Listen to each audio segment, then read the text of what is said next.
Good morning. आज हम लोग झारखंड वन सेवा पे डिस्कस करते हैं। ठीक है, अभी कुछ दिन पहले झारखंड सरकार का विधानसभा से गजट पास हुआ है। उसमें झारखंड सरकार ने क्या किया है कि भारतीय वन सेवा के तर्ज पर झारखंड वन सेवा की परीक्षा होगी और इसमें अधिकारियों की नियुक्ति होगी। सबसे पहले होते जाने कि इंडिया में ऑल इंडिया सर्विसेज तीन है: Indian administrative service, Indian police services और इंडियन फॉरेस्ट सर्विसेज। ठीक है, जिस तरह केंद्र स्तर पे भारतीय वन सेवा है, वैसे राज्य सरकार को भी अधिकार होता है वो राज्य स्तर पे वन सेवा का विस्तार कर सकता है। झारखंड सरकार ने अभी हाल नहीं किया हुआ है, ये गजट मेरे पास कल ही आया और गजट में लिखा हुआ है झारखंड सरकार द्वारा प्रकाशित। ठीक है, वन, पर्यावरण एवं जलवायु परिवर्तन विभाग। ठीक है, ये अधिसूचना है। ठीक है, इसमें झारखंड सरकार ने क्या किया है कि झारखंड में जो वन के अधिकारी होते हैं वो जेपीएससी के माध्यम से नियुक्त होंगे। ठीक है, क्या लिखा हुआ है देख लेते हैं। यह नियमावली पूरे झारखंड में लागू होगा। कौन सी नियुक्ति? यह नियमावली झारखंड वन सेवा नियुक्ति, प्रोन्नति और अन्य सेवा शर्त के साथ लागू होगा। दोनों है इसमें, यानी सिर्फ अपॉइंटमेंट नहीं है, अपॉइंटमेंट के साथ साथ प्रमोशन का भी कंसेप्ट डाला गया है इसमें। ठीक है, इसमें जो अधिकारी बनेंगे उसके लिए सिर्फ एक कंडीशन ये है कि वो विज्ञान के विद्यार्थी होने चाहिए। अगर आप साइंस स्ट्रीम के स्टूडेंट हैं तो आप होगा। ठीक है, साफ साफ यहाँ पे लिखा हुआ है खुली प्रतियोगिता के माध्यम से। ठीक है, यहाँ देखें, खुली प्रतियोगिता के माध्यम से, यानी कि इसका एक कॉम्पिटिशन होगा। ठीक, और यहाँ ये भी स्पष्ट कर दिया इस गजट में, आयोग से अभिप्रेत है झारखंड लोक सेवा आयोग, यानी क्या है कि इसकी परीक्षा जो है झारखंड लोक सेवा आयोग लेगी। ठीक है, ये कंसेप्ट क्लियर हो गया, झारखंड लोक सेवा आयोग इसकी परीक्षा लेगी। अब एक इसका सिलेबस क्या होगा और ये परीक्षा कब होगी? देखिए, राज्य में जो परीक्षाएं होती है वो परीक्षाएं जब भी होती है वो आवश्यकता अनुसार होती है। ठीक है, और केंद्र सरकार की जो परीक्षाएं होती है वो प्रतिवर्ष होती है। ठीक, इसमें नन रिजर्व कैटेगरी के लिए 35 साल, ओबीसी के लिए 37 साल, महिला के लिए 38 किया हुआ है, अनुसूचित जाति के लिए और जनजाति के लिए 40 ईयर्स का प्रावधान किया गया। दोनों के लिए, पुरुष और महिला दोनों का प्रावधान है यहाँ पे। ठीक है, ये एज लिमिट था हमारे पास।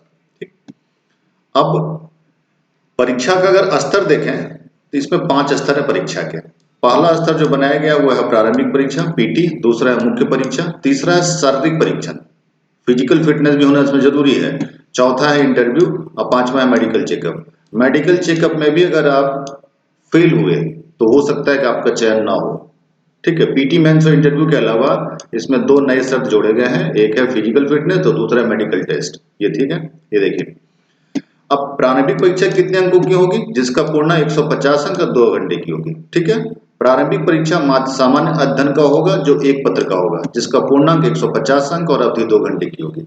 ठीक है, अब इसमें कट ऑफ फिक्स कर दिया गया है, इतना कट ऑफ लाना होगा। क्या किया है? सामान्य वर्ग को 40%, पिछड़ा वर्ग को 36.5%, पिछड़ा वर्ग एनेक्स्ड 1 को 34%, अनुसूचित जाति और जनजाति महिला वर्ग को 32%, अनुसूचित जनजाति को 30% और ईडब्ल्यूएस के लिए किया गया है 40%। ये इतना कट ऑफ क्रॉस करना पड़ेगा पीटी परीक्षा को पास करने के लिए, मिनिमम कट ऑफ है ये। ठीक है, ऊपर से सिलेक्शन होगा लेकिन मिनिमम इतना लाना जरूरी है। अब इसमें सिलेबस क्या है प्रारंभिक परीक्षा का, ये भी देख लेते हैं।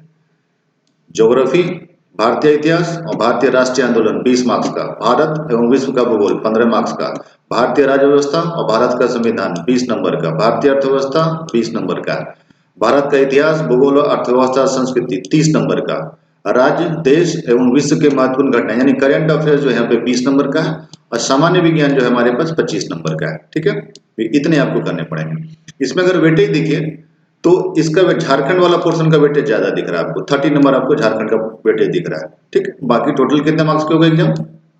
150 नंबर के। ठीक, सेम इसी तर्ज पर मुख्य परीक्षा का भी जो है जेपीएससी द्वारा आयोजित किया जाएगा और उसमें भी किया गया है। सामान्य हिंदी 50 अंक का, सामान्य अंग्रेजी 50 अंक का, क्वालिफाइंग नेचर है 3 घंटे का, जनरल स्टडीज पेपर 1 और पेपर 2 200 अंक 200 अंक। इसमें 2 वैकल्पिक पेपर आपको लेने पड़ेंगे। 2 ऑप्शनल पेपर क्या है वो मैं भी नीचे डिस्कस करके बताऊंगा। दोनों वैकल्पिक पेपर जो होंगे वो पेपर 1 पेपर 2 200 अंकों के होंगे। ठीक है, साइंस के ही होगा यहाँ पे, पेपर 1 पेपर 2 200 अंकों के होंगे। ठीक है, टोटली कितने अंक का एग्जाम हो रहा है? 1350 नंबर का एग्जाम हो रहा है। ठीक, अब यहाँ पे जो अनिवार्य विषय था हमारे पास मुख्य परीक्षा के लिए जो विषय थे, देखिए अनिवार्य विषय कंपलसरी पेपर हमारे पास जो था, यानी ये पेपर 1 ये वाला पेपर कंपलसरी पेपर 100 नंबर का, उसमें ये स्पष्ट कर दिया कि हम क्या पूछेंगे। देख लीजिए, हिंदी 50 नंबर, अंग्रेजी 50 नंबर, हिंदी निबंध है 20 नंबर का, संक्षेपण है 10 नंबर का, व्याकरण है 20 नंबर का, ये कंपलसरी कर दिया। सेम वही कंसेप्ट इंग्लिश में भी अप्लाई कर दिया है। ऐसे 10 नंबर का, कॉम्प्रिहेंशन 20 नंबर का, ग्रामर 20 नंबर का, यानी यहाँ पे स्पष्ट कर दिया गया क्या पूछेगा। ठीक है, इसका फॉर्मेट मैं बहुत जल्द वेद आईएएस के टेलीग्राम चैनल पे अपलोड कर दूंगा। दोनों पेपर, जनरल स्टडी पेपर भी और इसका भी, कंपलसरी पेपर का भी। ठीक, उसके बाद पेपर 1 में अगर आप देखें कि आहर्तांक 30 अंक होंगे, यानी 30 नंबर लाना अनिवार्य है। अगर आप 30 से कम लाते हैं तो आपको फेल मान लिया जाएगा। ठीक है, और यह देखिए क्या लेगा, हिंदी और अंग्रेजी क्वालिफाइंग नेचर होंगे, जो विषयनिष्ठ होंगे यानी सब्जेक्टिव होंगे। इसमें अंक लिखित परीक्षा के कुल प्राप्तांक में नहीं जोड़े जाएंगे यदि अभ्यर्थी अंग्रेजी के प्रश्नों के उत्तर नहीं दे पाते हैं एवं हिंदी में 30 अंक प्राप्त करते हैं तो क्वालिफाइंग। यानी क्या कि हिंदी और इंग्लिश में से किसी एक में अगर आप पास कर जाते हैं तो आपको पास मान लिया जाएगा। जैसे 100 नंबर का एग्जाम है और आपको लाना है 30। ठीक, हिंदी के 50 मार्क्स से ही अगर आप हिंदी में 30 ले आते हैं तो आपको पास मान लिया जाएगा, अंग्रेजी में लाने की जरूरत नहीं है। ठीक, और दोनों मिला के लाते हैं तो भी पास है। ये सब्जेक्टिव है। जनरल स्टडीज ये भी मेंशन किया हुआ है। क्या क्या है मेंशन देख लीजिए, भारतीय इतिहास, भारतीय राष्ट्रीय आंदोलन, भारत एवं विश्व का भूगोल, भारतीय राज्य व्यवस्था और अर्थव्यवस्था, ये 200 नंबर का है। दूसरा पेपर 2 ये भी 200 नंबर का है, और इसमें भी एक चीज क्लियर कर दिया गया है कि भारतीय इतिहास और भारत अर्थव्यवस्था, संस्कृति, राज्य, देश और विश्व के महत्वपूर्ण संघटनाएं और सामान्य विज्ञान, ये भी इसमें शामिल कर दिया गया है। दोनों पेपर 200 नंबर का है, तो एक वेटेज बहुत बड़ा है। ठीक, paper 1 compulsory Hindi, paper 2 general study. अब देखिए पेपर, बात करते हैं ऑप्शनल पेपर का, ये भी सब्जेक्टिव होंगे। देखिए एग्रीकल्चर है, एग्रीकल्चर टेक्नोलॉजी है, पशुपालन है, वनस्पति शास्त्र है, रसायन विज्ञान है, सिविल इंजीनियरिंग है, वानिकी है, भूशास्त्र है, भूगर्भ शास्त्र है, मैकेनिकल इंजीनियरिंग है, मैथ, फिजिक्स, स्टैटिस्टिक, जंतु विज्ञान, केमिकल इंजीनियरिंग, पर्यावरण विज्ञान, इतने पेपर के एग्जाम इसमें दिए गए हैं। ठीक, ये सभी हैं, परंतु उम्मीदवार को निम्नलिखित संयोजन की अनुमति नहीं होगी। इसमें से कोई भी आप 2 पेपर आप ले सकते हैं, ये आपके अधिकार में है। ये 2 पेपर आप कोई भी अपने मन से चूज कर सकते हैं, लेकिन इसमें कुछ शर्तें हैं। देखिए शर्तें क्या है, एग्रीकल्चर और फॉरेस्ट्री आप साथ में नहीं ले सकते हैं, मैथ और स्टैटिस्टिक आप साथ में नहीं ले सकते हैं, इंजीनियरिंग का कोई भी 2 पेपर आप साथ में नहीं ले सकते हैं, एग्रीकल्चर और एनिमल हस्बेंड्री साथ में नहीं ले सकते हैं, और केमिस्ट्री और केमिकल इंजीनियरिंग आप साथ में नहीं ले सकते हैं, एग्रीकल्चर और एग्रीकल्चर इंजीनियरिंग आप साथ में नहीं ले सकते। ये शर्त है इसमें यहाँ पे लगा हुआ। अगर आप लेते हैं तो आपका एग्जाम का ये एडमिट कार्ड नहीं भी आ सकता है। ठीक है, ये उसके बाद लिखा हुआ उपरोक्त में से कोई 2 विषय का चयन किया जाएगा जो 2-2 पत्र होगा। प्रत्येक पत्र 200 अंकों के होंगे, जिसमें प्रत्येक प्रथम विषयनिष्ठ प्रकृति के पूछे, यानी 3 घंटे की परीक्षा होगी और सारा क्वेश्चन जो प्रश्न है वो सब्जेक्टिव एग्जाम्स होगा। ठीक, अब कितने क्वालिफाइंग नेचर इस एग्जाम में पास करने के लिए, जनरल कैटेगरी के लिए फिर वही 40% मार्क्स पास करने के लिए है, पिछड़ा वर्ग के लिए 36.5, पिछड़ा वर्ग एनेक्शन 1 34%, अनुसूचित जाति और जनजाति महिला के लिए 32%, आदिम जनजाति 30% और ईडब्ल्यूएस के लिए 40%, ये इतने कर दिए गए। ठीक, साक्षात्कार आपका 150 अंकों का होगा, ये बोर्ड द्वारा चयनित होगा। ठीक है, साक्षात्कार की प्रतिक्रिया आयोग द्वारा प्रचलित पद्धति के अनुरूप ली जाएगी। साक्षात्कार में उपस्थित होना अनिवार्य होगा।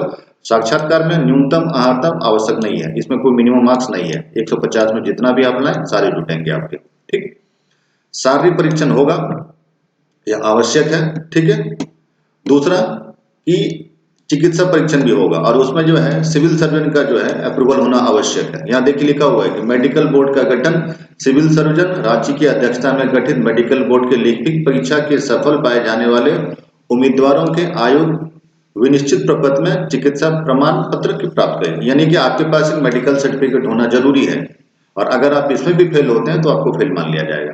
ठीक, ये थे इसके पेपर। ठीक, अब आपके मन में क्वेश्चन होगा सर इसका सिलेबस क्या होगा।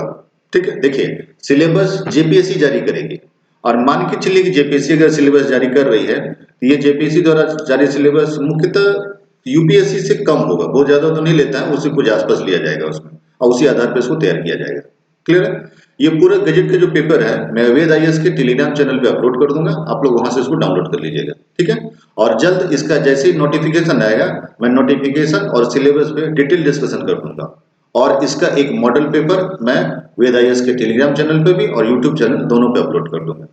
इसके अलावा भी अगर आपका कोई क्वेरी हो तो आप वो क्वेरी कमेंट बॉक्स में डालिएगा, उससे रिलेटेड जो भी क्वेरी होगा मैं उसको रिजॉल्व कर दूंगा। ठीक है, साइंस स्ट्रीम के लिए ये एक अच्छा अवसर है अधिकारी बनने का। और फॉरेस्ट आज के समय में एक चार्मिंग पोस्ट भी होता है, क्योंकि आज के समय में फॉरेस्ट जो है यहाँ से लेके यूनाइटेड नेशन तक सभी जगह जो है इसको रिपोर्ट जाते हैं। तो फॉरेस्ट अधिकारी का जो वैल्यू है आज के समय में बहुत बढ़ा हुआ है। आप सभी विज्ञान के विद्यार्थी, इंजीनियरिंग के विद्यार्थी, आप सभी के लिए एक अच्छा मौका है। आप इस मौका का पूरा फायदा उठाएं, ठीक है। और अगर आपको अभी से तैयारी में लगना है तो मैं आपको बताऊं कि आप यूपीएससी की वेबसाइट पे जाइएगा और इंडियन फॉरेस्ट सर्विस का जो सिलेबस है वो डाउनलोड कर लीजिएगा। वही सिलेबस होगा या उससे कम होगा, उससे ज्यादा तो नहीं हो सकता है। तो आप अगर अभी से तैयारी करना चाहते हैं तो आपके लिए सबसे अच्छा मौका है, यूपीएससी का सिलेबस देख लो, उससे तैयारी स्टार्ट कर लो। बाद में जैसे ही इसका सिलेबस आएगा मैं ये सिलेबस टेलीग्राम चैनल पे भी अपलोड कर दूंगा और यूट्यूब पे मैं डिटेल बता दूंगा आपको, ठीक है। बहुत जल्द नवोदय विद्यालय, एक एकलव्य विद्यालय, तो झारखंड